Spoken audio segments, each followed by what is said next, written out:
বাংলাদেশের যুবকদের যৌবন ছিনায় নেওয়ার জন্য যে স্কিম চলতেছে, মুসলমানদের যুবকদের যৌবন ছিনায় নেওয়ার জন্য যে স্কিম চলতেছে, তোমাদের যৌবন আর বেশি দিন থাকবে না।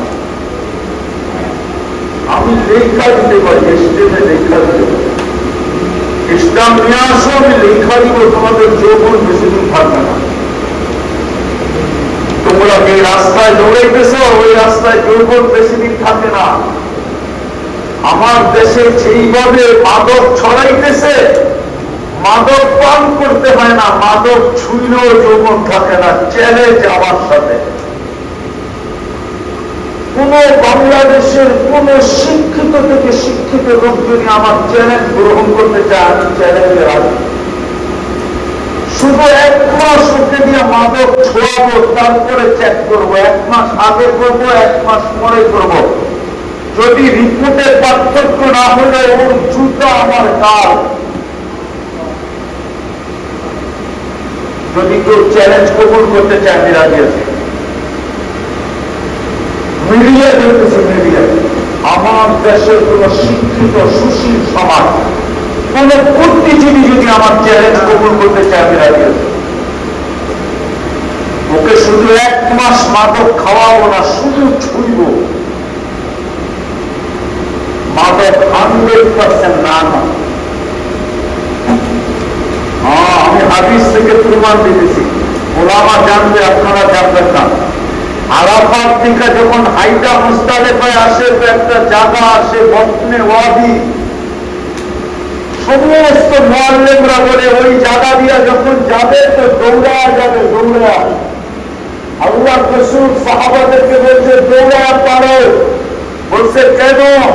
বলছে হাজার হাজার বৎসর আগে এখানে লানত পতিত হয়েছিল, ওটার ক্রিয়া এখনো এখানে আছে। বীর গতিতে চললে তোমাদের বাইরে রাখতে পারে। এই জন্য ওলামাদেরকে জিজ্ঞেস করেন, বতনে ওয়াদি এখনো আছে। আরাফাত থেকে মুজদালিফায় মাদক 100% না, এটা ছুঁইলেও যৌবন চলে যায়। আর বাংলাদেশে তো সচরাচর মাদক যেইভাবে চলতে শুরু করবে, যুবকরা যেইভাবে মাদকের যে ইন্টারনেটে আসক্ত হতে শুরু হয়েছে, আজকে দুনিয়ার থেকে ইন্টারনেট বিলুপ্ত হোক, কালকে সিলেটে পাওয়া যাবে শত শত যুবক আত্মহত্যা করে। বিশ্বাস জানা প্রবল আমাদের আমরা ভাই কেন করবে? ইন্টারনেট নাই, চেকও হবে না, বাঁচবো কি করে? কমসে কম ইন্টারনেটে তো দেখা হতো।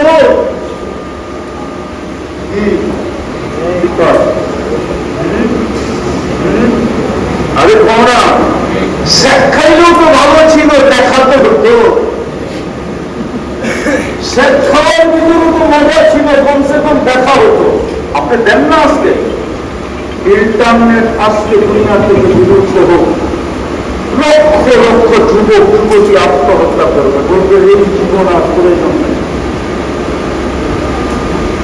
ওরা যেভাবে ইন্টারনেটের আসক্ত হতেছে, বলবেন ইন্টারনেটের ক্ষতি কি? ক্ষতি বলবে না আমার সুশীল সমাজ, শিক্ষিত সমাজ বলবে না, আমার প্রশাসন বা ডাক্তাররা বলবে না। ইন্টারনেটে যে আজে বাজে জিনিস যুবকরা দেখে, আমি নাম বললাম না, আজে বাজে বললাম, শব্দ আমি বলতে পারি। আমি দুনিয়া ঘুরা ব্যক্তি, আমি চিনি দুনিয়া। আমার চেয়ে বেশি দুনিয়া আপনারা চিনেন না। সিলেটওয়ালারা বেশি চিনলে লন্ডন চিনে, আর কি চিনে? নাইলে কানাডা, নাইলে ইউরোপ, নাইলে আমেরিকা, নাইলে অস্ট্রেলিয়া, আর কি চিনে? আমি 103টা দেশ চিনি, 103টা দেশ আমি বলি। দুনিয়ার 7 মহাদেশ ঘুরছি আমি। আমার চেয়ে বেশি বলবে না। ওরা যা যে জিনিস দেখে ইন্টারনেটে 2 জন 3 জন 4 জন মিলে, আমি শব্দ বললাম না, ওটাতে যৌবন বেশি দিন থাকে না। যৌবন বেশি দিন থাকে না, কসম খোদা, তোমাদের যৌবন বেশি দিন থাকবে না যদি রহমতের ছোঁয়া না লাগাই। হতে পারে হতে পারে হতে পারে, এটারই প্রমাণ দিতেছি আমি। বাংলাদেশের পরে কি বাড়তেছে কেন? প্রবাসের কারণে। কেউ বলবে প্রবাসের কারণে পরকীয়া বাড়তেছে না। পরকীয়া কেন বাড়তেছে? কেন বাড়তেছে? যুবক আছে, যৌবন নাই, কয়দিন সহ্য করবে? যুবতী আছে, যৌবন নাই, কয়দিন সহ্য করবে? কয়দিন নিজেকে সামলাবে? এই জন্য তো পরকীয়া। হাদিসে আছে, কিতাবে আছে, কিতাবে আল্লাহ দুটা তিনটা শাস্তি দিবে। কয়টা? কয়টা? আমি কিতাবের নাম বলবো না, হাদিসে আছে। যার কিতাবের নাম বলে দিলাম আমার অভ্যাসের খেলা। ইত্তেহাফাতুস সুন্নিয়া ফি আহাদিসিল কুদসিয়া। সিলেটের কোন আলেম থাকলে এটাকে লেখা নিতে পারে, ওই কিতাব পড়ে দেখতে পারে। ওই কিতাবে আছে, যুবক যখন যৌবনকে রহমতের ছোঁয়া না লাগাবে, দুনিয়াতে সর্বপ্রথম শাস্তি হলো অল্প বয়সে তার যৌবন আল্লাহ ছিনায় নিয়ে নিবে। আজকে আমাদের যুবকদের যৌবন মাটিতে মিশে গিয়েছে। হয়তো মাদক, না হইলে ইন্টারনেট। আমি আইনটা বললাম না, ওরা ইশারা বসতেছে। ওরা 3 জন 4 জন 5 জন মিলাছে, উলঙ্গ জিনিস দেখতে থাকে। এরপরে যৌবন থাকার কথা না। থাকবে না যৌবন, বেশি দিন থাকে না। আল্লাহ বলে যৌবন আমি নিয়ে আনিব। দ্বিতীয় শাস্তি, তোমাকে 50-এর আগে মৃত্যুর বলে ধরে। 50-এর আগে মৃত্যু হবে। এই জন্য যুবকদের মৃত্যুর হার দিন দিন বাড়তেছে, দিন দিন। দুনিয়ায় 2 নম্বরে হলো যুবকদের মৃত্যুর হার। প্রথম হলো বাচ্চা, দ্বিতীয় হলো যুবক, বৃদ্ধ হলো 3য় নম্বরে। যুবক মারা যাবে অল্প বয়সে, মারা যেতেছে অল্প বয়সে, অল্প বয়সে মারা যেতেছে। হয়তো রোড অ্যাক্সিডেন্ট। এই ঢাকা সিলেট রাস্তা, মাসের ভিতরে ঢাকা থেকে সিলেট পর্যন্ত মোটর সাইকেলের যান কতটা নেয় হিসাবে আছেন? মিডিয়ায় আসে না, এই জন্য খবর হয় না। যারা দেখেন যুবকদের যান নিতেছে বেশি। যুবক মোটর সাইকেল ডিজিটাল ঘোড়ায় চড়া হাওয়ায় উঠতে চায়, হাওয়ায়, ঠিক না? ওভারটেক করতে করতে দুনিয়া ওভারটেক করে আখেরাতে চলে যায়। 2টা শাস্তি দিবে দুনিয়াতে। 3য় নম্বরটা আখেরাতে কঠিন হিসাব দেবে, কঠিন। এই জন্য পায়ে হাত দিয়া বলি, রহমতের ছোঁয়া লাগান আর নিজেকে সোনা বানান যদি জান্নাত চান। বলবেন রহমত তো চোখে দেখা যায় না, তো রহমত চোখ দিয়ে দেখা দিলাম আপনাকে, আঙ্গুল দিয়া। মুহাম্মদুর রাসূলুল্লাহ রাহমাতুল লিল আলামিন, উনি হলেন রহমত। ওনাকে আল্লাহ রহমত হিসাবে এই মাসে পাঠাইছেন। এই মাসে রবিউল আউয়াল চলতেছে। সিলেটের মানুষ শুধু ঈদ উদযাপন করলে চলবে না। যদিও আমরা ভাবি আমি আপনার বিরোধিতা করতেছি না, আমি আপনাদেরকে বুঝাইতে চাইতেছি, শুধু ঈদ উদযাপন করলে যথেষ্ট হবে না। ভালোভাবে শুনে নেন, ইমাম বুখারী লেখছেন, আমি লিখি নাই। ইমাম বুখারী লেখছেন, কবরের প্রথম প্রশ্ন কিন্তু হবে এটা, মা কুনতা তাকুলু ফি হাযা রাজুলি মুহাম্মাদিন। বল, যেই নবীর উম্মত বানায় আমি তোকে পাঠাইছিলাম, রহমতুল লিল আলামিনকে তোর কাছে পাঠায় দিয়েছিলাম, রহমতের ছোঁয়া লাগায় নিজেকে সোনা বানানোর জন্য, ওই নবীর আদর্শে কতটুকু আদর্শবান ছিল আগে এটা প্রমাণ কর। ইমাম বুখারী খুদা দেখেন, আমি এক জায়গায় বলতেছি, ইমাম বুখারী 20 জায়গায় লিখছে, 20 জায়গায়। কিতাবুল জানায়েজ বাব হইল ইন্নাল মাইয়িতা লা ইয়াসমাউ কিরাআন নিআল। মৃত্যু ব্যক্তিকে দাফন করে যখন আত্মীয় স্বজন ফিরতে থাকে, তো মৃত্যু ব্যক্তি এদের ফিরা যাওয়ার জুতার আওয়াজ মাটির নিচে থেকে শুনতে থাকে। তখনই তুই ফেরেশতা আসে, প্রথম প্রশ্ন করে, বলো যে রহমতের ছোঁয়ায় তোমাকে সোনা বানানোর জন্য পাঠাইছিলেন, রহমত ওনার রঙে কতটুকু রঙিন ছিল। শুধু ঈদ মানাইলে যথেষ্ট হবে না, এটা তো শুধু শয়তান আমাদেরকে ধোঁকা দিতেছে, ধোঁকা। ওনার রঙে রঙিন হইতে হবে। যদি রঙিন হইতাম, এই যুবকরা যদি রঙিন হইতো, তাহলে ওদের চুলের স্টাইল এরকম হতো না, ওদের পোশাক আশাক এরকম হতো না। আমার সমাজে মুসলমান নারীরা কোনদিন বেপরদায় চলত না।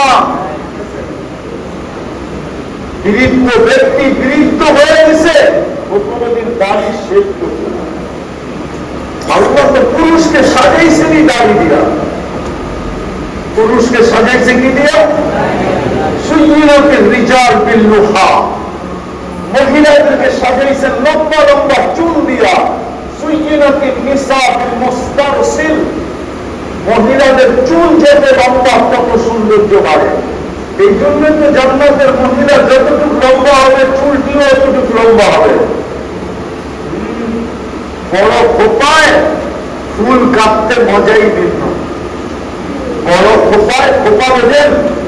আমাদের মনে হয় ছেলেদের খোপা টোপা ছিলেন, আপনি না ছিলেন? ছিলেন কি চুল বড় হলে যে খোপা বাঁধবে, বেবি করে খোপা বাঁধবে, ওটার ভিতরে ফুল কাটতে মজাই ভিন্ন।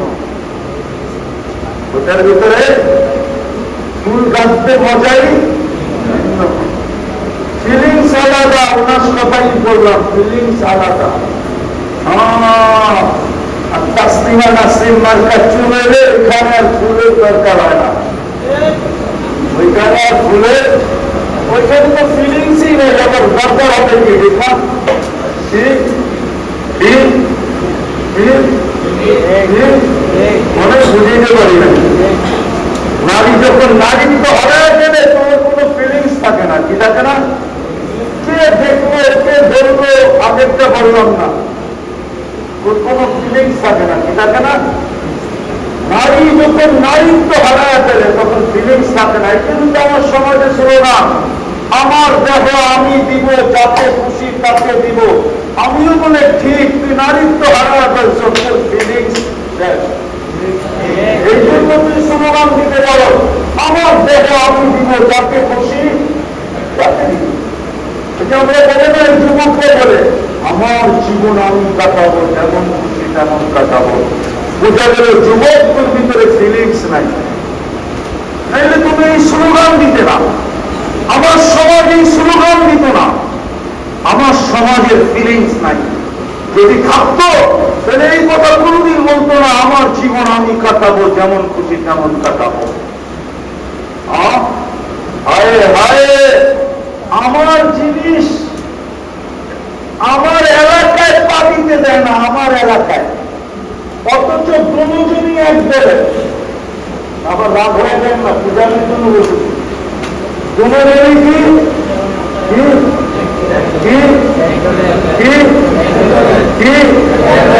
কিন্তু ওনার এলাকায় পা দিতে দেয় না। বলছে আমরা এক দলে ঝগড়া করতে চাই না, কিন্তু তুমি আমার এলাকায় পা দিবা না, এটা আমার রাজত্ব। বুঝাইতে পারলাম? আমরা বুঝাইতে পারি। যদি আপনি এইটা মানতে রাজি না হন, তো যুবককে কি করে মানুষ আমার জীবন আমি কাটাবো, যেমন খুশি তেমন কাটাবো? বুঝা গেল এটা তো তোর রাজত্ব, এটার ভিতরে অন্য হাত দেয় কি করে? বুঝা গেল তোর ফিলিংস নাই, নাই আমাদের কসম খোদার নাই। এই জন্য পায়ে হাত দিয়ে বলি, আসেন তওবা করেন।